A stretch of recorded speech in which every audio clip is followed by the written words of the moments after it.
Deputat Sosro Jačulianis მიერ ტელევიზიის ეთერით გუშინ გაკეთებულმა განცხადებებმა სოციალურ ქსელებში საზოგადოების ნაწილის მძაფრი კრიტიკა გამოიწვია.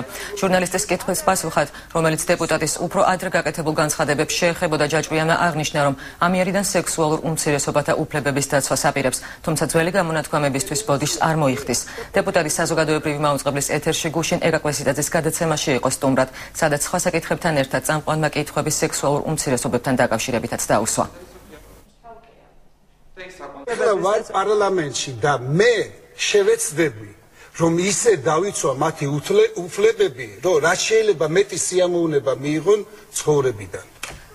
ეს შეურაცხყოფელია, რასაც ახლა. რატომაა შეურაცხყოფელი? აღმაშფოთებელი იყო ჯაჭვლიანის საუბარი, იმიტომ რომ საკუთარი თავის მიმართ დამამცირებლად იქცეოდა. ეს არ იყო ვინ, ანუ მაინდა-მაინც რომელიმე კონკრეტულმა თემმა კი არ უნდა მიიღოს თავის თავზე, უბრალოდ თვითონ ამ ადამიანის მორალურ ღირებულებებზე და საერთოდ სამოქალაქო ღირებულებებზე უფრო მიუთითებდა. თუმცა დასანანი ის ფაქტია, რომ ეს ადამიანი საქართველოს პარლამენტის წევრია.